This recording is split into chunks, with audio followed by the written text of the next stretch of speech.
Hi, Dr. Kiki.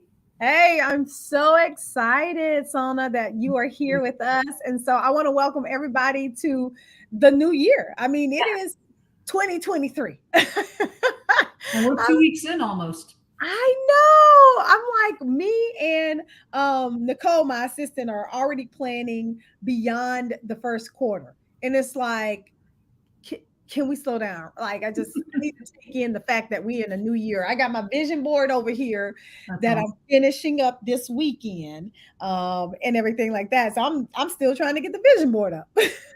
I hear you. Just took down So the decorations.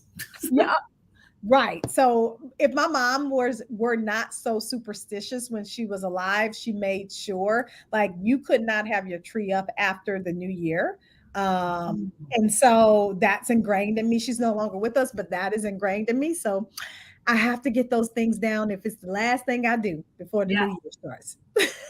so, so I'm excited. We have a really amazing topic today, which is purpose driven work, how to do work that matters. Yeah. And I don't know about you, but this topic is so very near and dear to my heart. Number one, I wrote a book on purpose, right? Get Courageous Now, Woman's Guide to Finding Her Passion and Purpose in Life. But number two, I believe that we all, number one, have a purpose. Number two, that we all should be so blessed to be able to do the work that we love.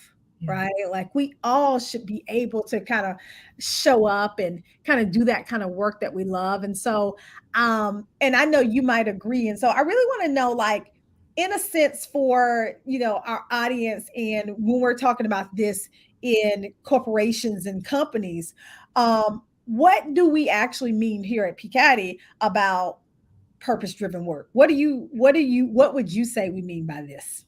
I love that you said that because I love using definitions, especially when people are listening who might not be using these terms all the time. Mhm. Thank you for asking that. I consider purpose driven work when you have real ownership over what you're doing and what you're creating and putting out there. And I also want to add to that, purpose driven work creates a really contagious energy. Mm, yeah, I love that. I love that.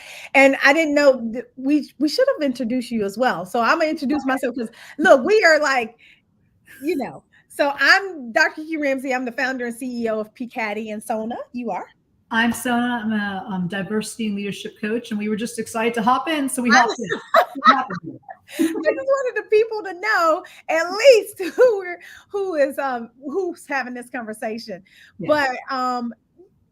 I think what you just said is so profound because for us as people, we need that. We need it so very much. I want you to just repeat it again so that if people didn't hear it the first time, repeat it again because The that. full definition, Yep. I would say purpose driven work is work where people have sincere ownership of what Yes. they're doing and what they're creating. And then I added on to it because that's really energizing and That, people around you pick up on it and yeah. it infuses everything. It does. You know, when we talk about ownership, right? Like, I think that a lot of times, what I've seen in the past is that this is the old way of doing it. We come to work as employees and it's a job, right? We come to work, it's a job. We don't necessarily take ownership of it. We're getting a paycheck, we're here, that kind of thing, right? But I think more recently, especially since the pandemic, Yeah. that has actually changed, right? I think the whole great resignation was really sparked and fueled by the fact that once people were at home, they realized that their work was not necessarily purpose driven, right? Right. And they didn't necessarily own the work. A lot of people, we were out there, we were grinding, we were making money, but there was not a lot of purpose in the work that we did. And so what the pandemic did was it took away all of this, frills and all of this, and it stripped us down to the work only, right? That's a great point. I love how you just explained that. It took away the frills. So Yeah, you saw what the work was. the work was, right? Because when we were going in the office, we had our work husbands and our work wives, and we had friends, and we had all these things going on, and we were so much, very much connected. Yeah. But when that was away, we were now in these boxes that we see each other in, and I'm here by myself. Ain't nobody here with me, right? And so it's just like, okay, there's nothing else for me to grasp onto besides the actual work itself. And if the work itself was not purposeful, people decided to then quit and go to where they could find purpose in their work, Yeah. Yeah. right? But it took them to take ownership, right? I think sometimes when we just consider ourselves employees, then we don't necessarily take ownership of the job. So I see it as like purpose driven work is like also almost being a CEO inside of a corporation, inside of a company, right? Like being a CEO. Like for instance, right now, you are a diversity and leadership coach with P. Caddy, which we're so glad that you're here, right? Um, but you're also on this live because number one, you're an expert at what you do, and this is part of taking ownership of your own positioning, even with inside of this organization, right? So I Mhm. love that. What are your thoughts?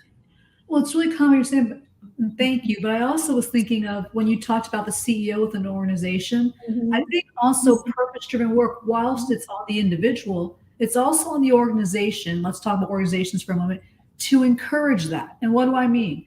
I mean, in the PCADI training, you're the CEO, you've got a team of people who work with you, but you always encouraged us.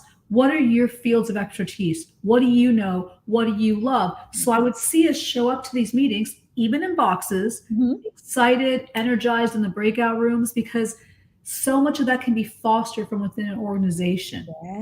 So Yes. even if an individual shows up with purpose driven work, if that's not being encouraged, Mm, yes. now we're dimming it out. And now Yes. we're in trouble. Yep. Yeah. Oh my God. What's interesting is that when it comes to leadership development, I think, especially as a coaching company, which we are, we'll go into organizations and we'll start working with some of the real frontline managers in terms of coaching and development.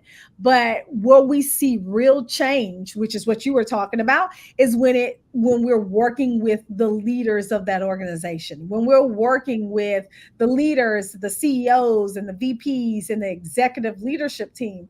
That's where the real change happens within an organization. And unfortunately, from what I've seen, not all organizations put as much effort into developing Right. the mindset of the executive team and those high level leaders within the organization. But I think, excuse me, I think that that's where it starts. I would absolutely agree with you. And I know that, one of the key principles of PCADI is empathy. And I think that's another place to start with these leaders. How did you feel when not every leader started at the top. Right. So how did you feel? What would you have wanted in a leader? And how Hmm. can you then foster that with your employees to create a better work environment? Yeah, no, I think that that's so key, and I think it's interesting because when we've been in organizations, and because that's one of our core coaching principles in terms of empathy, and we talk about empathy, and some leaders are like, I can't do that. Nope. So many people are scared of empathy, are scared of being empathetic, right? I think a lot of times historically we've called what we consider the VIA strengths, right? Core strengths, Yep. soft skills, right? A lot of times we call those soft skills. But I read an article in the Harvard Business Review, which is no longer can a leader in CEOs, it was actually talking about CEOs, what organizations are looking for in their CEO slate are CEOs who have soft skills, because you can't just go bulldoze your way through organizations and then thinking that you're going to grow organizations. Now we are a culture who wants to show up to work and feel that we are working within our purpose and doing work with a purpose. I love that you bring that up, and it's interesting. I don't know if you know this, perhaps you do, but I'm taking a neuroscience of change class. And Oh those things no. that are called, it's awesome. And those things called soft skills, the only reason, like resilience, empathy, the only reason they're called that is because research papers weren't done on it. They're actually a science behind it. And Of so, course. and I love that you're bringing it up. And so it's Yes. important that these leaders have these skills. And I think one of the entryways, and I know that this always comes up in talks, but there's a reason for it, is to know values as a leader and as an employee. Exactly. Because it's hard to know your purpose if you don't know what's important to you. Exactly. Right. If It's I like the value, compass. what's that? No, it's like the compass. It's your compass. Yes, I call them my guidepost to life. And like I'm picturing Hmm. little lamps in a park where they Ooh, turn on and light your path. yes. It's the ideas that are really important to us. Hmm. Hmm. I think that Yeah, can be a hook in for leaders and employees or absolutely. entrepreneurs, because I want to acknowledge people who work for themselves as well. Correct. Right. Which, which is a lot of people nowadays are definitely, entrepreneurs. But I like when you said, really this is that guidepost, but it really values help us get to where we want to actually go. But you talked about the research behind it, which is why the Positive Psychology Coaching and Diversity Institute was founded on positive psychology, because a lot of people don't necessarily know, but positive psychology is a science. It is, it is the science of well-being, the science of happiness. It's the science and the study of what goes right with you I have a versus master's in science in exactly what you're talking about, positive psychology. So I love that you said that. That's literally the title. see. And to me, I think that getting the word across. But what's so interesting about this when we talk about this as a science, right? It's been around for like 20 plus years, right? Like it's been around forever, but people are just now catching on that resilience and happiness. Like there's the science of happiness, resilience. And so now it's beginning to be studied, but I think it's taken the world a little bit of time to catch on to all of the science behind backing what we consider soft skills, which are to me necessary skills. I love the way you just described that. I want to say exactly why. And I love that you keep using skills, because if these are skills, happiness, resilience, it used to be people think these are just innate qualities. No. Right. If they're skills, we can all learn them. Mm-hmm. Mm-hmm. If they're skills and learning our values, we can learn them. And then we can all find purpose. There used to be this theory you just wake up, you're born knowing your purpose. That's not true. Like you just said, apply the skills, Right. apply the science, and we can all achieve that, Yep. Yeah. which now empowers us as individuals in such a beautiful way. Absolutely. It's so funny. I love it because I think a lot of people do think that purpose is this spooky thing or this thing just like, oh, pew, that kind of thing. But we all have it. I think that one of the things we have to realize is that sometimes when we're talking about purpose and we're talking about how we actually share our purpose, those are two different things, right? And Yes. people don't realize it. I call it the vehicle, right? We all have a purpose. We all have a purpose, and all of our purposes is rooted in helping someone else, right? Yeah. Helping someone else do what it is that their purpose to do on this earth. And so for me, my purpose is to inspire and empower women all over the world to find greater meaning and success and happiness, right? That is my purpose. But how I do that is through a whole bunch of different ways, right? You can do it. I do it from speaking, from books, right? Your purpose, I'm sure I want to know what it is, right? You do it differently through coaching and stuff. And so I think that people get it mixed up when we're talking about the basis of purpose. I think that's so powerful you said that. And I love how you said that. I will answer your question too, but yeah, it's like if you want to get to New York City from New Jersey, you can take the highway, you can take the subway, you can walk, I guess, if you want to walk that long distance. It might be long, but it's okay. You can take Uber. But it's so important you're saying that, because then people will realize the different vehicles you're taking to serve your purpose. And my purpose, to answer your question, is to help people find their voice, use their voice, and empower it and express themselves authentically so they can live up to their highest potential. And so, like you're saying, I through coaching, writing, different vehicles that I take. Exactly. to help people reach that. Exactly. So when it comes to purpose driven work, right? Yeah. We can do that in different ways, but our overarching purpose will stay the same because regardless if you're going from, Newark to New York or whatever, right? The purpose is to get there. Right? Your Yeah. purpose is to get there from here to there. How you get there could be all kind of different ways, but the purpose stays the same. And I love that you said that. And gives me the idea in the moment. Let's say we have a leader Mhm. who just isn't versed in coaching the way you and I are and doesn't really play in the soft skills. We'll call them that for now. Let's say their purpose is to get that bottom dollar. Okay, that's Mhm. fine. Mhm. Let's work with that then. Yes. How can you bring out the best in people Mhm. and see them as beautiful assets Yep. and encourage their highest potential? Yeah, Fine. I'll work with you. If that's just you just want the bottom dollar, there are ways to do that. it Like you is. said, different vehicles. Yes, it is. Thank you, Chelsea, for joining us. She says, love Oh, that we're focusing on what's right with people. So many leadership skills focuses on the deficit approach, which is the opposite of positive psychology, right? Like we focus on what is right. We go into organizations, we coach around what is good with you, right? Because yeah. it's already there. It's already there. And to back Chelsea, the science proves, Hmm. again, the science, when you work with people's strengths, and I'm not saying we just say great job all the time. We're not talking toxic positivity. Right. We're talking when you work with people on their strengths, and like you said, what's already there, they improve quicker. Your neural pathways open up in different ways. And literally, it changes the individual and then your organization. Yes, yes. So, what actually happens when when a person is not doing work that has been rooted in meaning and purpose for them? Yeah.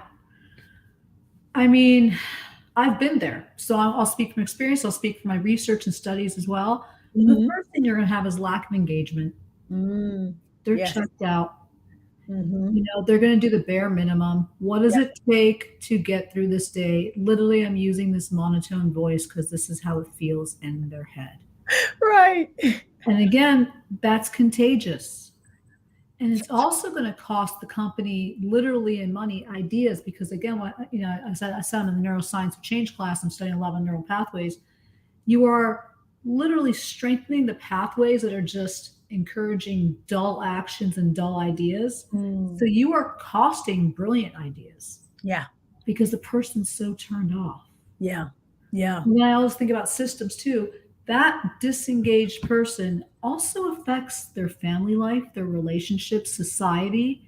Mm, There's cascading effects. yes. What are your Yes. thoughts on that? I totally agree that you come up, you're disengaged, you're less likely to be productive, right? Like that productivity. And I think a new term that's popped up is quiet quitting. Yes.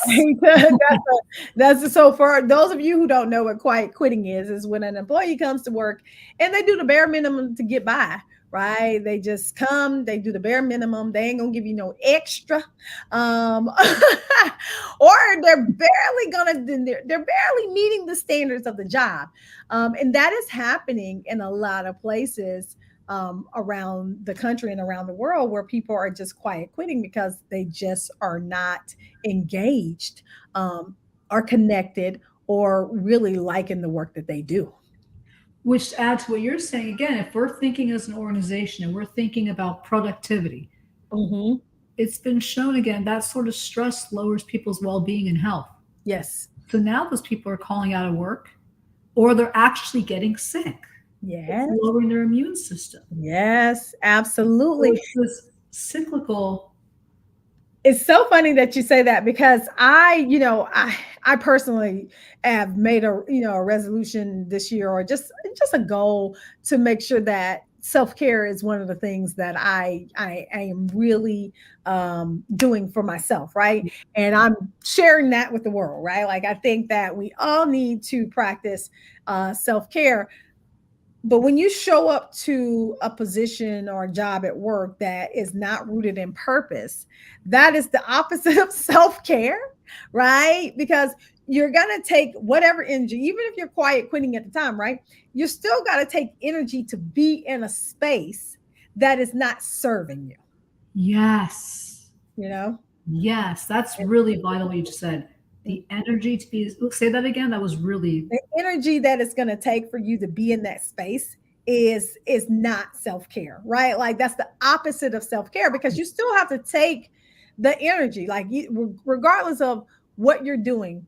I still get up, you still get up, we still get up every single day and we go to a job, whether it's, you know, two steps to our dining room table, or we have a home office, or we actually are now back in office, right? Mhm. It doesn't matter. You still have to take the energy to get to the job. But when that job is not purposeful, or when you don't feel like you're showing up and being of purpose, or when the organization doesn't have a purpose filled mission to Yes. it, then all of those things still take energy for you to actually do. But then it's like wasted energy because it's not serving you, it's not filling up your cup, right? Like all of us have these cups, and the goal is to have a full cup, because you cannot give to others from an empty cup. But I see a Mhm. whole bunch of people giving out some empty, some dry energy, some dry, some dry cup energy, That right? sounds really appetizing, Dr. Kiki. Right. Right. I'm I just just want like, stale bread, something about it, just kind of like, you know, as coaches, we have all these metaphors, right? yes, yes. So, but yeah, I just think that we're, you know, we're showing up, giving out this type of energy that is not serving for ourselves and is not serving for those who are around us, because you mentioned earlier, it's the same, misery loves company. So when you show up with that kind of energy, if a person's not strong and deeply rooted in their own purpose, then Yeah. that can rub off, and you can have um this um this this this session where everybody's just complaining. Yep. Yeah. Yep. So And now we've moved out of problem solving. correct. Yeah. So what are some things that a leader or individual, let's go on that level right now, that you think they can do to actually begin implementing purpose driven work in their careers? Again, I know I sound like a robot, but so I'm gonna, I mean, I keep repeating myself, so I'm going to say that, but I'm going to add to it. I think it's so vital, Dr. Kiki, because everything in my life changed when I knew my values. Mm, Everything. yes. And I think, in addition to knowing your values, I do think mindfulness work is important. And let me explain that. Mm, It doesn't have to be just quiet meditation, sitting cross legged. That's not mindfulness. Mindfulness means truly focused. You can take a walk and take in the sidewalk and the trees and the scent and hear. And the reason why I say that is the more you do that, the more you get attuned to your inner voice. yes. Yes. Yeah. And the more we, frankly, I care less what people think about what I'm doing with my life. Like, Mm, mhm, and mhm. be purpose driven, then reach to what you really need. Yes. Yes. And I think the more leaders do that, and individuals in organizations or working for themselves, I think that is the first start. Values and some sort of, even 2 minutes a day, Mhm, mhm, mindfulness mhm. work to start connecting within. Yeah. I am so much in agreement with you. Which is the reason why I get up at 5 o'clock in the morning, right? Oh, Which okay. is not because I love it, but I love the act of getting up at 5 o'clock in the morning, but because I love the way getting up at 5 o'clock in the morning sets me up for my day, Yeah. right? I love the benefits of it, right? And I think a lot of times we think that we have to love every aspect of a thing for it to work for us, right? But I realize I'm a late owl. I love staying up late. I could actually stay up late, child, 3 o'clock in the morning. I could just be going to bed, right? But Wow. at the end of the day, that wasn't serving me. So I started getting up in the morning, which gave me time to pray, to journal, to just be with the self, right? Because I don't know about you, but I don't know how many people are just with themselves, like really spend time with themselves, asking those pertinent questions. As coaches, we actually talk about a lot of powerful questions. And I Yeah. think that people can ask themselves these questions, learning how to coach themselves, asking them, what is it that I want out of my life? What is it that I want out of my work? What is serving me? Yes. Right? I love that you said that, and you gave me, and I journal in the morning as well. So it absolutely is something I'm a big proponent of. I would also say, Dr. Kiki, this is going to sound weird, but I think one of the ways in is jealousy. What do I mean by that? Ooh. When you get jealous of what someone is doing for a living, how they're living their life, instead of putting all your energy on resenting that person, Hmm. get curious. What do they have that I want? Yes. That was one of the ways I was starting to able to figure out what my purpose is, what I wanted with my career, what I want out of my life. I like it. Yeah, lean. Oh, great, because this is I do. I do. I like it. lean into that curiosity. Yes. And here at Pecan, we talk a lot about curiosity because we think the process starts with curiosity Yep. and ends with curiosity, right? I think that that is so very important for us as an organization, but also just us as people, right? Mhm. To show up from a space, right, with curiosity. I think that more people could learn diversity, equity, and inclusion and leadership skills as a whole if they were more curious. Yeah. 4,000% agree with you. Yeah. Yeah. Because of my curiosity about other people, what they need, other walks of life, other cultures, Mhm. all of that has grown, like you said, empathy, leadership skills. I love that you said that. It all starts Mm, with curiosity. I love it. And then lastly, because girl, this time, honey, this is Oh, wow. I Yes. know it just be going. What is maybe one thing do you think organizations can do to foster purpose driven work within the organization? One thing. I really think literally you could do it in smaller groups or bigger groups, getting your employees in the room, Hmm. learning what each person's strengths are. Hmm. What does each person naturally Yeah. bring to the table? Yeah. So it's honored. And guess what? It helps your organization grow. It does. It does. It does. No, under honoring and understanding strengths within the organization is something that is so important, which is the basis of what we do, the work that we do here at PCADI, right? It's not just a thing that we say.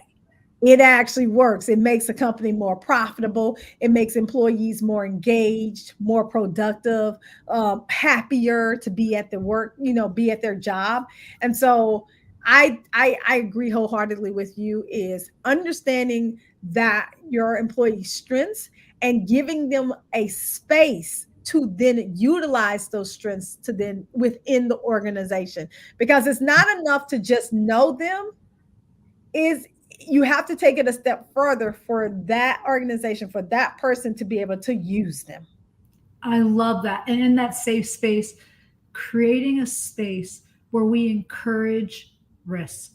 Yes. We encourage these people to show up with their strengths, knowing you're going to make a mistake, but you're going Mhm. to learn and we're going to use it for you and for the organization. If Exactly. that takes adjusting the leader's mindset, then that's what it takes. It does encourage risk and encourages ownership, which is now we're full circle, right? Yes. From where we started in the terms of the definition is to encourage them to have ownership of the position that they own. I am a leader that when I hire people, I just want you to do the job I hired you for. I'm not trying to tell you you're the expert, right? I'm not trying to tell you how to do the job. I want you to do it and do it well so that I can do the job that I do well, right? So I think Mhm. organizations, especially senior leaders, need to be able to shift their mindset in terms of allowing people to own that position and then walk into it and create environments that purpose driven work and skills and strengths can show up. Yeah, and I would just add to that something PCADI has done really well is as part of that, encouraging us to show up authentically. Yes. One of Yeah. the things that really appealed to me when I was looking at your organization is there's people doing different hair, different color, different sizes, different shapes. Show up as you. Yes. because that's truly me the only way to create true belonging within an organization, right? Like belonging is being invited to the party and then wanting to stay. Like you Yes. want to stay because you feel included in all of the things, right? And I want to, I can't boast to help or other organizations do that when if we were not doing that Yeah, ourselves, right? So I truly. think all of these things start with home, for all organizations. So, Yeah. yay! Oh my God, this was such a really good conversation. I hope that if you are watching our discussion, that you got some nuggets to take away from this. Sona, do you want to leave our P Caddy family with any kind of nuggets before we hop off here? Last words of wisdom. Be curious and grateful. Ooh, those are two good words. Now, if y'all are like me and y'all choose words for the year, those are two good words for you. And I would say continue to always be the student, Oh, I because love no that. matter where you are in your leadership journey, I am under the premise I'm always a student. I'm always learning. And so I think that that's what's going to be able to take you further. So that is, this was so good. It was so good. It was super fun. So if you all are in an organization and you want to learn more about creating a purpose driven work environment, and creating that leadership development and diversity development in your organizations, please reach out to us. We can be found at pcaddy.com. We have some amazing coaches like Sona, who are ready to assist you in your journey. Until next time, take care, y'all. Thank you.